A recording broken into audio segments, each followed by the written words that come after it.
You make money decisions every single day, and most of them feel small. But a handful of them quietly decide whether you're stressed about money at 30 or comfortable. I'm going to give you 5 real-life situations. You guess the smart move before I reveal the answer. Let's see how many you get right. Quick rules. I give you a situation and 3 options. Pause if you want a second to think, then I'll reveal the answer and explain why. Keep score in your head. Comment your total at the end. Question on credit cards. You've got a $500 credit card balance. Payday just hit. What's the smartest move? Options are A. Pay the minimum, keep the rest for spending. B. Pay the full $500 off. C. Skip the payment, deal with it next month.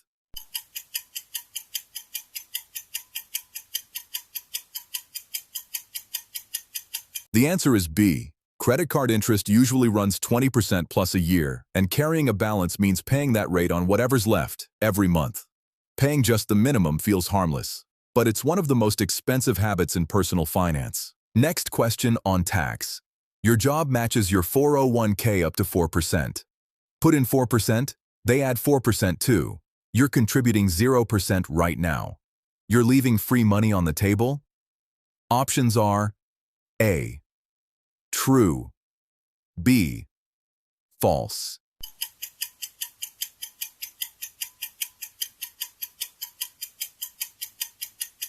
The answer is true. It's not close. An employer match is basically a guaranteed return you can't find anywhere else. If your job offers one, contributing enough to get the full match is usually the very first move, before almost anything else. Next question on lease or buy used. You need a car on a tight budget. Which is generally cheaper long-term? Options are A. Lease a new car. B. Buy a reliable used car.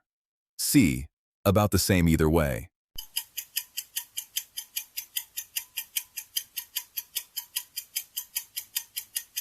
The answer is B. Almost always.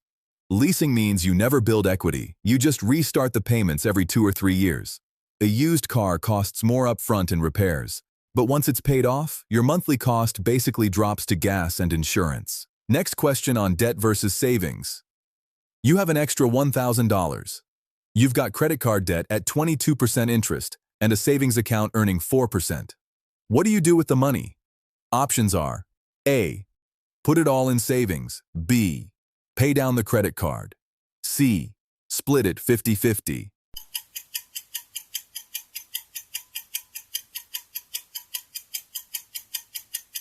The answer is B. Paying off a 22% debt is mathematically the same as earning a guaranteed 22% return, and nothing in a regular savings account beats that. The only exception is if you have zero cushion at all, then a small buffer comes first. Tally it up. Got all 5? You're already ahead of most adults. Got 2 or 3? No shame. That's exactly why these habits aren't taught enough. Drop your score in the comments. None of this is complicated once you know it, it's just not common knowledge. If you want more real-world money breakdowns like this, subscribe and I'll keep them coming. See you in the next one. Like, comment, share, and subscribe IFAX Official for more updates.